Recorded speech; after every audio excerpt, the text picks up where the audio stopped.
بسم اللہ الرحمن الرحیم۔ السلام علیکم تمام دیکھنے والوں اور سننے والوں کو خوش آمدید۔ بنی اسرائیل میں ایک نوجوان تھا، بہت خوبصورت اور نہایت پاک باز۔ وہ نوجوان ٹوپیاں اور ٹوکریاں بنا کر بیچتا تھا۔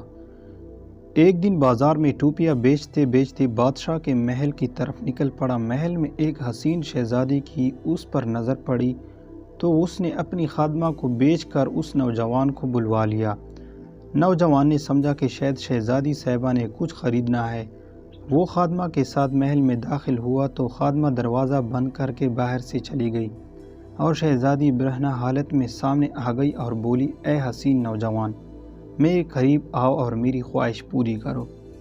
نوجوان نے کہا کہ اے شہزادی، اس رب سے ڈرو جو بڑا بے نیاز ہے۔ نوجوان نے کہا کہ اے شہزادی، اس رب سے ڈرو جو بڑا بے نیاز ہے۔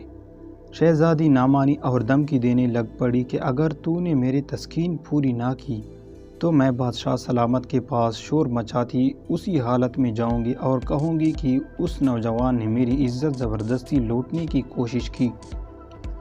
اب نوجوان بڑا پریشان ہوا اور کچھ سوچ کر بولا، اچھا مجھے نہانے کی اجازت دی جائے تاکہ میں صاف ستھرا ہو جاؤں۔ شہزادی بولی، ٹھیک ہے، پر یہاں نہیں نہانا تم نے، کیونکہ تم بھاگ جاؤ گے۔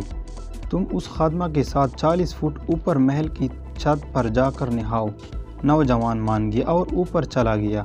وہاں جا کر اس نے دیکھا کہ اب میں کیا کروں، تو اس کے ذہن میں اس کی سوا کوئی اور حل نہ آیا کہ 40 فٹ چھلانگ ہی لگا دی جائے۔ اس نے چھلانگ لگاتے وقت دعا پڑھی، اے اللہ پاک، مجھے تیری نافرمانی پر مجبور کیا جا رہا ہے اور میں اس برائی سے بچنا چاہتا ہوں۔ مجھے 40 فٹ نیچے چھلانگ مار کر مر جانا تو منظور ہے، لیکن تیری نافرمانی نہیں۔ یہ کہہ کر نوجوان نے چھلانگ مار دی۔ اسی وقت ایک فرشتے کو باری تعالیٰ سے حکم جاری ہوا کہ جاؤ اسی نوجوان کو بچاؤ۔ فرشتے نے اس نوجوان کو اپنے پروں سے سنبھالیا اور آرام سے نیچے اتار لیا۔ نوجوان بڑا خوش ہوا اور اسی وقت شکرانے کے نفل ادا کیے اور بارگاہ الہی میں عرض کی کہ مولا، تو جو چاہے تو مجھے اپنے اس کام سے بے نیاز کروا سکتا ہے۔ اے رب، مجھے تو کچھ عنایت کر تاکہ میں آرام سے بیٹھ کر کھا بھی سکوں اور تیری عبادت بھی کر سکوں۔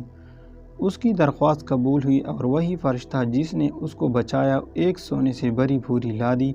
عظیم نوجوان نے پھر سجدہ شکر ادا کیا اور بولا، اے میرے پروردگار، یہ جو سونا اسی رزق کا ہے جو مجھے دنیا میں ملنا تھا، تو اس میں برکت فرما، اور یہ اس اجر کا حصہ ہے جو مجھے آخرت میں ملنا ہے، اور اس کی وجہ سے میرے آخرت کے اجر میں کمی ہوگی تو مجھے یہ دولت نہیں چاہیے۔